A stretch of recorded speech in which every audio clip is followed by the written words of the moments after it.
स्वामी रामानंद तीर्थ मराठवाडा विश्वविद्यालय नांदेड़, वेंकटराव देशमुख महाविद्यालय बाबड़गांव, हिंदी विभाग। मैं डॉक्टर माधव गायकवाड़ आपका स्वागत करता हूँ। बीए प्रथम वर्ष, हिंदी द्वितीय भाषा। मित्रों, वीरों का कैसा हो वसंत, यह सुभद्रा कुमारी चौहान की कविता हम देख रहे थे, जिसके अंदर 2 पद हो चुके थे।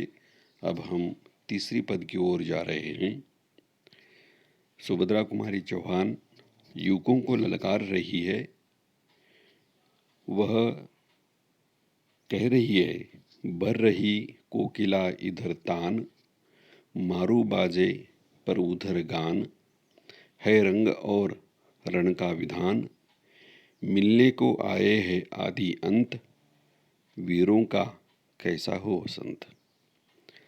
जिस प्रकार से ऊपर की पद में कवयित्री ने कहा था कि सरसों के फूलों का वर्णन किया था, उसके साथ साथ वसुधा किस प्रकार से पुलकित हो चुकी है इसका भी वर्णन किया था। अब इसमें हमें बताती है कवयित्री की भर रही है कोकिला इधर तान। कोकिला भी गा रही है, तान भर रही है मतलब गा रही है। मारू बाजे पर उधर गान, बाजे नगारे बज रहे हैं।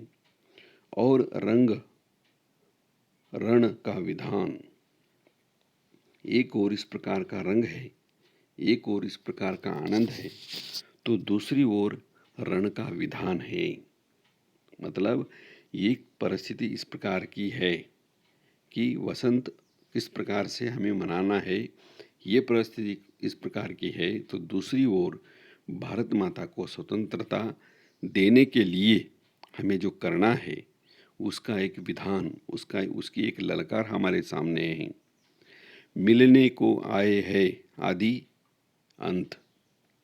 अब इसमें से हमें मिलने को आए हैं आदि अंत। आदि का मतलब आरंभ और अंत का मतलब अंत। अतः हमें इसमें से किसको चुनना है? अगर हम आदि को हमें चुनना है तो हमें लड़ना होगा। भारत देश को स्वतंत्रता देनी होगी, स्वतंत्रता करानी होगी। अगर हम वसंत के अंदर नहाते हैं, वसंत में ही हम उसमें घुल मिल जाते हैं, तो फिर वो हमारा अंत है। क्योंकि यहाँ का युवक, यहाँ की शक्ति यदि इस पराधीनता के विरोध में नहीं लड़ती तो वह हमारा अंत हो सकता है। और इसलिए कवित्री कह रही है, वीरों का कैसा हो वसंत। फिर आप ही चुनिए कि वीरों का वसंत कैसा होना चाहिए, कौन सा होना चाहिए। कोकिल के गान में गाना है, या ढोल नगारे पर नाचना है, या क्या करना है, ये हमारे लिए नहीं है। ये जो है, ये जो राष्ट्र स्वतंत्र हो चुके हैं उनके लिए इस प्रकार का वसंत है। हमारे लिए तो रण ही, रण मतलब युद्ध, मैदान, मैदान का जो युद्ध है वही हमारे लिए वसंत है। अगली पंक्तियाँ देखिए, गलबाहे हो या हो कृपाण, चल चितवन हो या धनुष्य बाण, हो रस विलास या दलित त्राण, अब यही समस्या है दुरंत, वीरों का कैसा हो वसंत। एक और इस प्रकार की हरियाली, हरी भरिता या वसंत है, तो दूसरी ओर ये जो चित्र है हमारी आंखों के सामने, वह चित्र है गलबाहे हो या कृपाण। गले में गलबाहे मतलब गले में बाहे। अब गले में बाहे डालना है या कृपाण लेकर उतारना है। कृपाण मतलब तलवार, तलवार लेकर हमें रण में उतारना है या गले में बाहे डालकर हमें बैठना है, ये व्यक्ति ने तय करना है। चल चितवन हो या धनुष्य, धनुष्य बाण, ये युद्ध के हथियार है, धनुष्य बाण।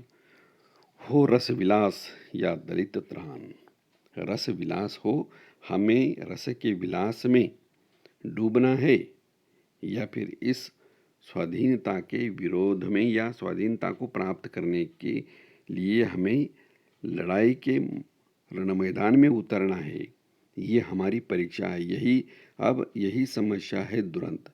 ये समस्या दुरंत मतलब अत्यंत कठिन। ये समस्या अत्यंत कठिन है। हमें क्या करना है? उस चल चितवन में हमें गुमसुम होना है या उस दो धनुष बाण लेकर हमें मैदान में उतारना है? हो रसविलास या दलित त्राण। शोषण का त्राण जो है इसको स्वीकार करना है या रसविलास को स्वीकार करना है। ये दो परिस्थितियां कवयित्री हमारे सामने रखती है। यदि हम रसविलास में घुल मिल गए तो हमारी जो त्रासदी है ये समाप्त होने वाली नहीं है। हमारा जो कष्ट है ये समाप्त होने वाला नहीं है। हम जिस प्रकार से गुलाम है उसी प्रकार से हम गुलाम बनकर ही रहेंगे। अगर इससे दूर जाना है, तो गुलामी से दूर जाना है, गुलामी से हराना है, तो उसके लिए यह सब जो है गले में बाहे छोड़ना है, चलचितवन छोड़ना है, रसविलास छोड़ना है और कृपाण धनुष्य हाथ में लेकर रण में उतरना है, क्योंकि इस मातृभूमि की रक्षा करना हमारा परम कर्तव्य है। अगली पंक्ति देखो। कह दे अतीत अब मौन त्याग, लंके तुझे क्यों लगी आग। ऐ कुरुक्षेत्र अब जाग जाग, बतला अपने अनुभव अनंत, वीरों का कैसा हो वसंत। कवयित्री जो है यहाँ पर जो ऐतिहासिक हमारे स्थल है, जो धर्म परंपरा के किताबों में या जो मिलते हैं उसके संदर्भ में, उसका संदर्भ हमें कवित्री यहाँ पर देती है। कह रही है कह दे अतीत अब मौन को त्याग।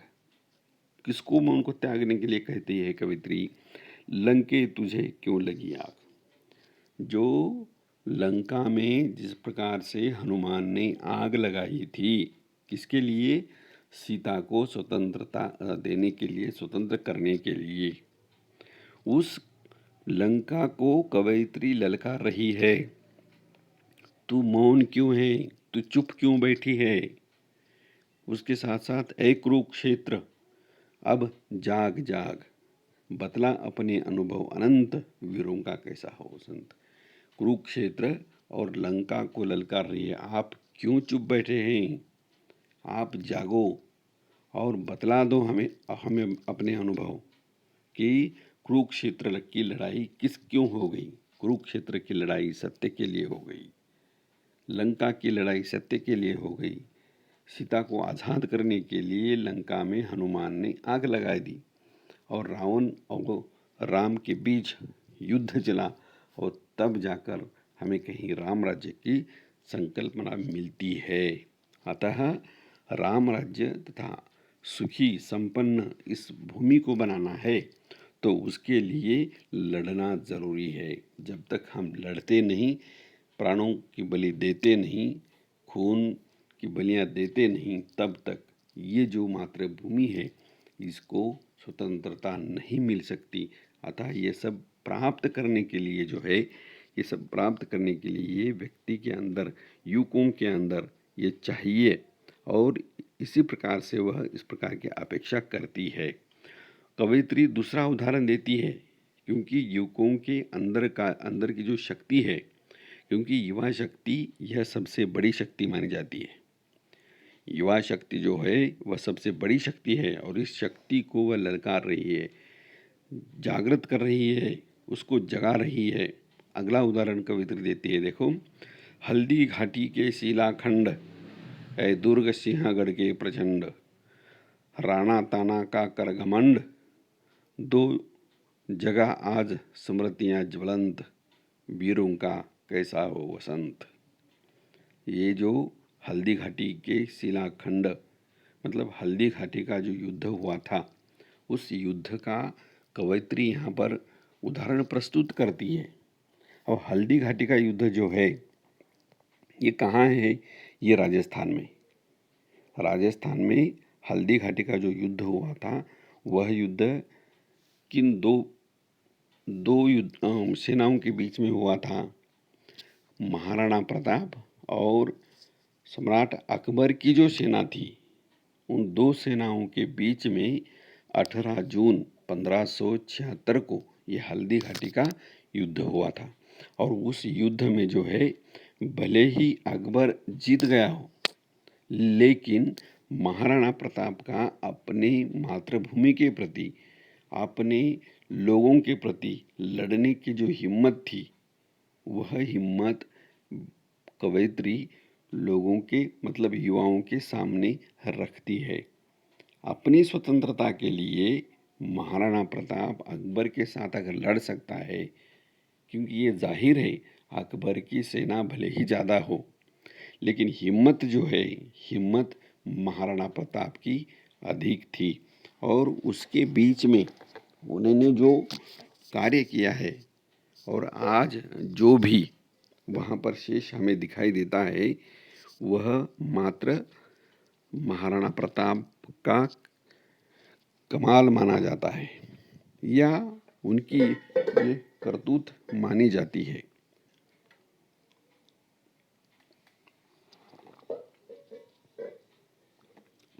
तो मतलब ये जो युद्ध है, यह युद्ध हमारे लिए प्रेरणा है। हमारे लिए ये युद्ध जो है ऊर्जा स्रोत है। इससे हमें ऊर्जा मिलनी चाहिए। यह ऊर्जा लेकर हम अपने मातृभूमि के प्रति इस प्रकार से लड़ना चाहिए, और लड़ने के पश्चात ही हमारी मातृभूमि यह आज़ाद हो सकती है। अय दुर्ग सिंहगढ़ के प्रचंड, दूसरा उदाहरण यहाँ पर कवित्री देती है। अय दुर्ग सिंहगढ़ के प्रचंड, सिंहगढ़ का उदाहरण देती है। सिंहगढ़ कहाँ है? पुणे जिले में, महाराष्ट्र में।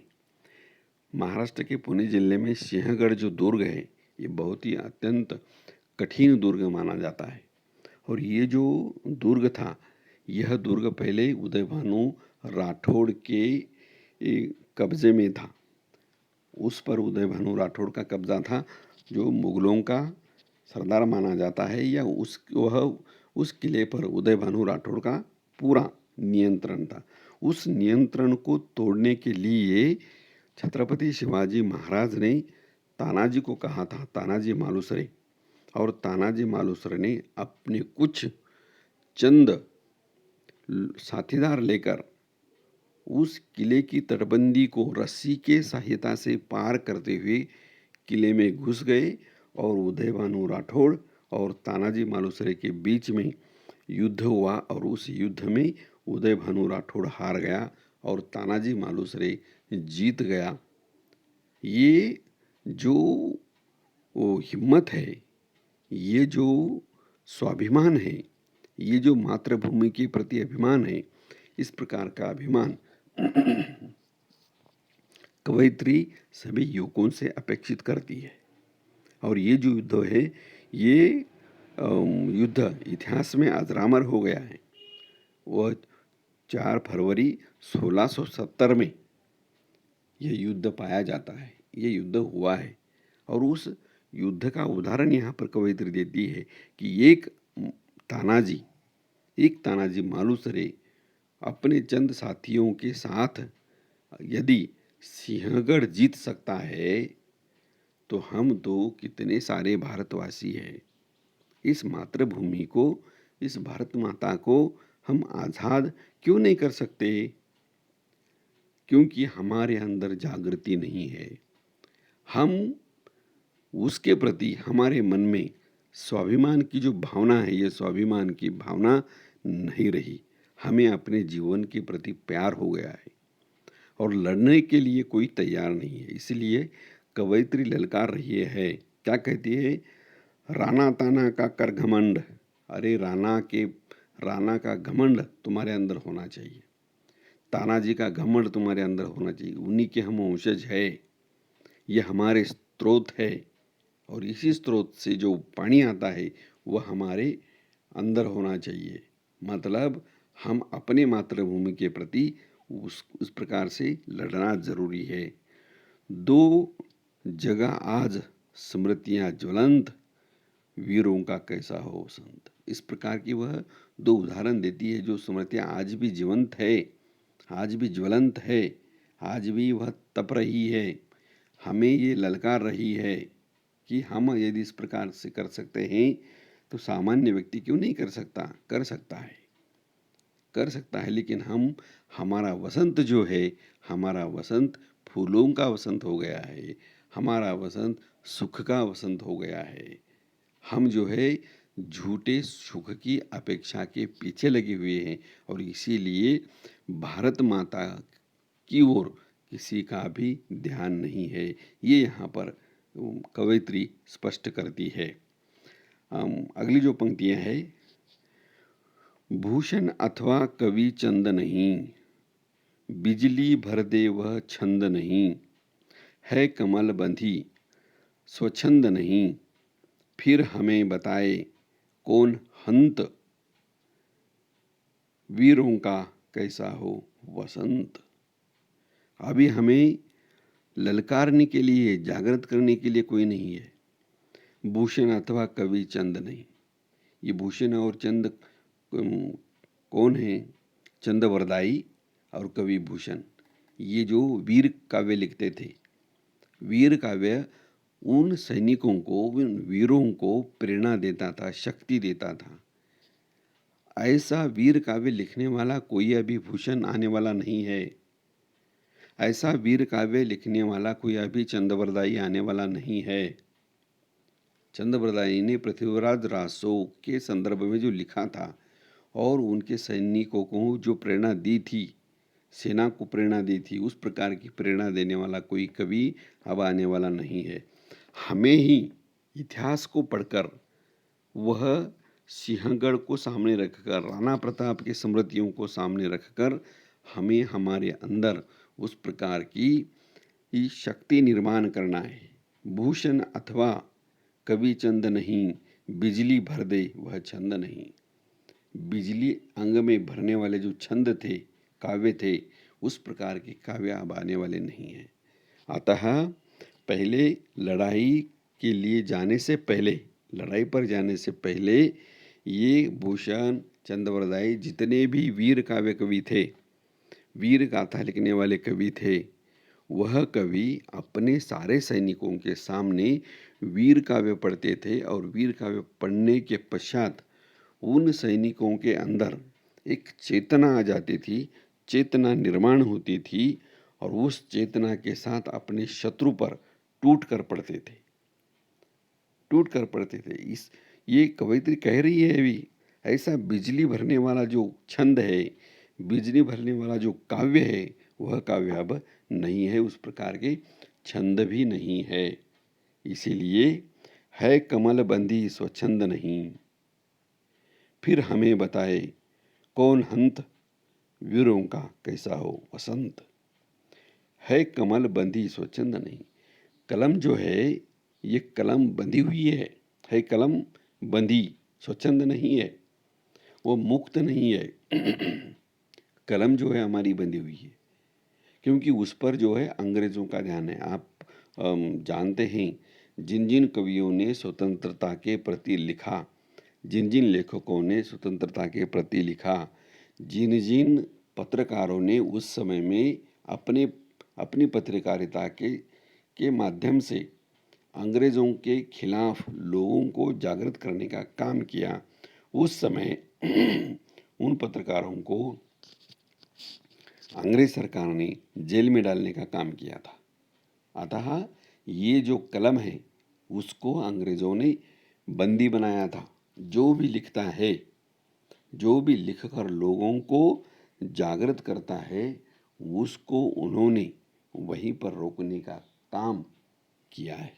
अतः ये जो बात है, ये बात बहुत ही दास्तां भरी बात है और इसीलिए कवयित्री ललकार रही है कि अब कलम है, स्वच्छंद नहीं है, वो उसको बांधा गया है, बंधी हुई है। इसलिए किसी से अपेक्षा करना नहीं है। आपके अंदर ही उस प्रकार की भारत माता के संदर्भ में एक प्रेरणा निर्माण होनी चाहिए, एक उस प्रकार की भावना निर्माण होनी चाहिए, ताकि हम इस भारत माता को आज़ाद कर सके, कलम कलम बंधी स्वच्छंद नहीं, फिर हमें बताए कौन हंत, वीरों का कैसा हो वसंत। फिर हमें कौन बताएगा, कोई बताने वाला नहीं है, सारे गुलाम बन गए हैं। इसीलिए आपको ये सोचना है कि हमारा वसंत कौन सा है, हमारा आनंद कौन सा है, हमारा सुख कौन सा है, ये हमें ही तय करना है, हमें कोई दूसरा व्यक्ति बताने वाला नहीं है। क्योंकि अगर हम अपना मार्ग चुनते नहीं है तो इस झूठे वसंत के पीछे अगर हम लगते हैं तो हमें इस प्रकार से गुलामी सहनी पड़ेगी, जो ये बहुत ही भारत के भविष्य के लिए बहुत ही हानिकारक है। अतः ये जो कविता है, ये कविता यहाँ समाप्त होती है। इसका तात्पर्य क्या है कि इसका तात्पर्य यही है कि प्रस्तुत कविता वीरों का कैसा हो वसंत, जो सुभद्रा कुमारी चौहान ने देश की आज़ादी के लिए लड़ रहे बलिदानी वीरों के सम्मान में लिखी है। कवयित्री में इसमें कवयित्री ने मन की, देश की आज़ादी के लिए गहरी तड़प व्यक्त की है। जब हमारा देश गुलामों का, अंग्रेजों के गुलाम का देश था, तब कवयित्री गुलाम देश के वीरों को प्रश्न करती है, उनको ललकारती है, उन्हें बता रही है कि गुलाम देश के वीर जो वसंत का उत्सव कैसे मनाएं या कैसे मनाना चाहिए। पराधीन देश को वीरता की जो आवश्यकता होती है, और वीरता तो बलिदान चाहती है, श्रृंगार और सौंदर्य नहीं चाहती, बलिदान चाहती है। जो देश के वीरों का प्रथम कर्तव्य है कि देश को गुलामी की जंजीरों से मुक्त कराना होता है। ये देश के हर एक नागरिक का, हर एक व्यक्ति का परम कर्तव्य है। आज़ादी के बाद ही वसंत की बहार, मौज मस्ती और श्रृंगार सौंदर्य का आनंद लिया जा सकता है, इससे पहले नहीं लिया जा सकता। अगर देश ही आज़ाद नहीं है तो सौंदर्य नहीं होता, कुछ भी नहीं होता। स्वतंत्रता ही हमारा सच्चा वसंत है। तो सच्चा वसंत कौन सा है? स्वतंत्रता। वीरों को जो अपने देश के गौरवमयी इतिहास को याद करना पड़ेगा। संघर्ष और बलिदान के बिना आज़ादी संभव नहीं है। जो कवयित्री ने प्रस्तुत उदाहरण रखे हैं, लंका, कुरुक्षेत्र, हल्दी घाटी, सिंहगढ़ आदि संघर्षों में आज़ादी पाने और अन्याय अत्याचार का विरोध करने के लिए महाराणा प्रताप और तानाजी मालुसरे ने जैसे अपनी जान की बाजी लगाई थी, उसी प्रकार से आज भी उसी गौरवमयी इतिहास को दोहराने की आवश्यकता है और उसी प्रकार की जान की बाजी यहाँ के इस मिट्टी में जन्मे युवा शक्तियों ने लगानी चाहिए। जो कवयित्री अंत में जो उदाहरण देती है कि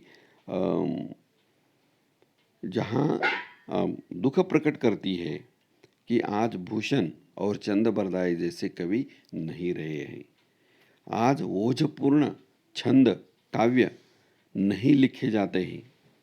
और ये ओजपूर्ण जो काव्य है, छंद जो है, ये ओजपूर्ण काव्य छंद वीरों के अंदर वह तेज भरने का काम करते थे। और इसीलिए उस समय में हर एक राजा के पास अपने अपने राज कवि होते थे।